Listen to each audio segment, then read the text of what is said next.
let's talk cutting tools from the quilting book. So in our last video, we went over a couple, but each video we're going to take a deeper dive into some of those basics. And the first one that we're going to take a deep dive into is cutting tools. So I brought up snips in that first video. It truly does not matter which style of snips, and there are many, many more styles than these two that I have.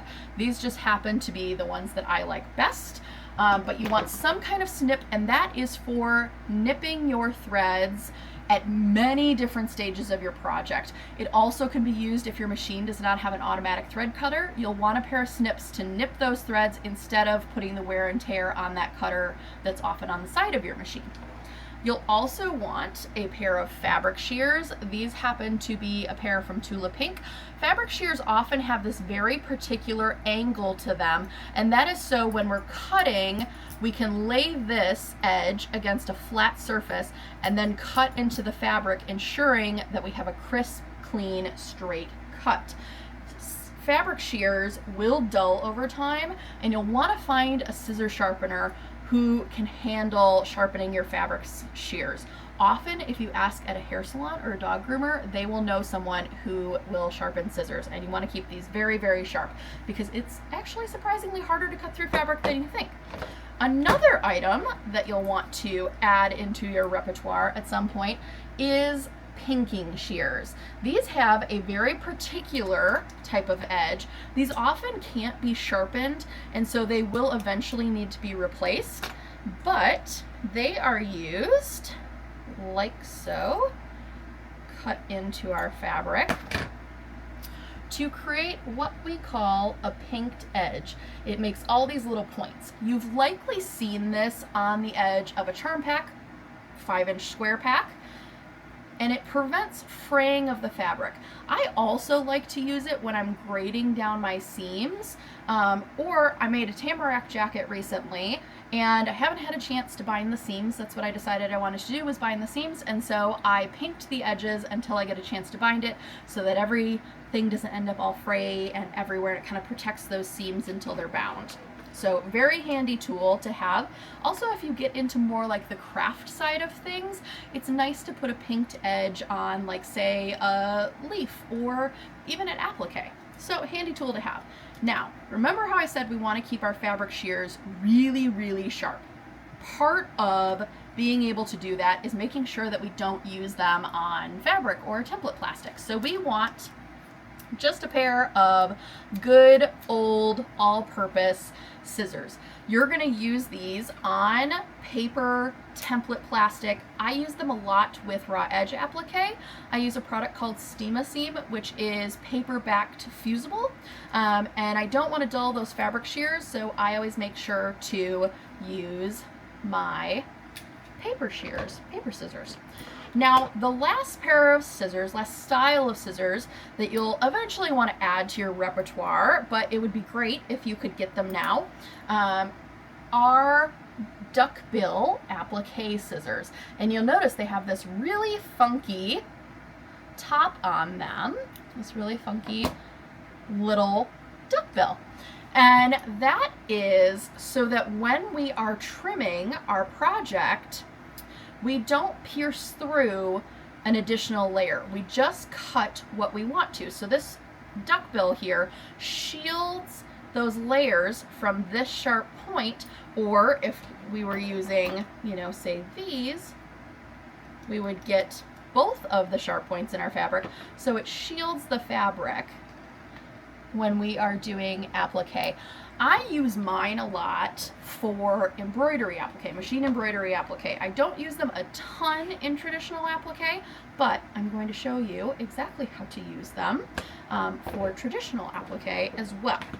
Now, I mentioned rotary cutters. There are a lot. There are so many different styles.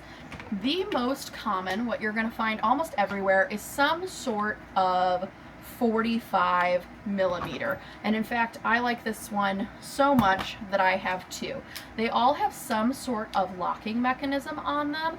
That's very important because these blades are very, very sharp and we don't want to accidentally cut ourselves, our pets, our friends, anyone who might be near it. Little ones, for sure, we want to keep away from these.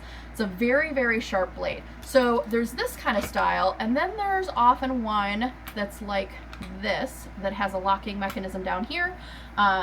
Almost all rotary cutters have the ability to move the blade around or the guard around in a way that it can be used by someone who's left-handed or right-handed. So 45 is going to be your standard size. This is a 60, which you can see I don't even have a blade in here right now because I just don't use it that often. A 60 is used when you're cutting lots of layers of fabric. So I like it in particular when I'm using my stripology ruler. I usually have 5 or 6 layers that I'm cutting through. That's when I'll break out the 60. Another standard size that you'll often find is a 28, and I actually keep that up in my hand sewing bag. I meant to bring it down for you guys to see. It is significantly smaller, and I like it for my English paper piecing, but what it's really good for is going around curves and templates. That little blade can move around things the way that a 45 or a 60 can't. So if it's something that is in your budget to have a 28, a 45, and a 60, definitely invest. For sure, you'll want to have a 45. And if I had to choose between 28 and 60, I would go with the 28, absolutely.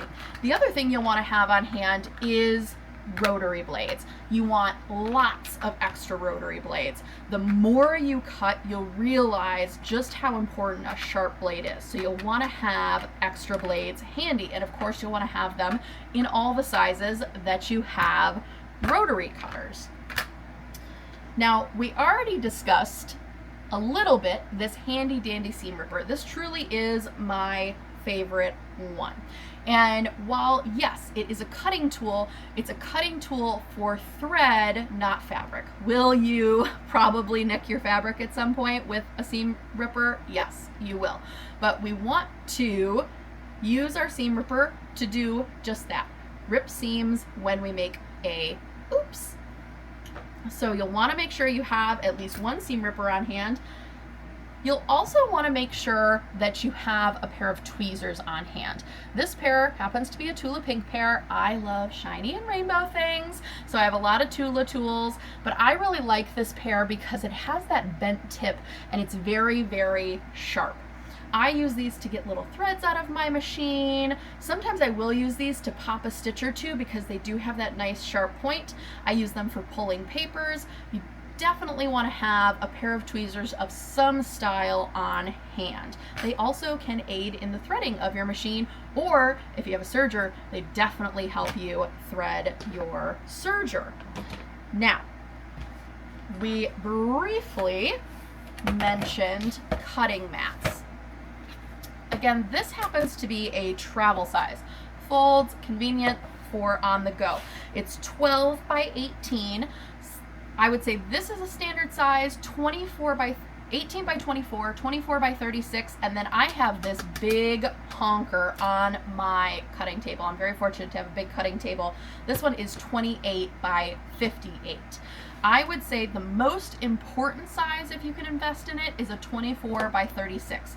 When we purchase fabric, it's often folded in half, making it about 22 by, if you have a yard, 36. So if you have a 24 by 36 mat, you'll be all set for cutting your fabric down. That is all the download on cutting tools. Next, we're going to be talking about rulers. I'll see you there.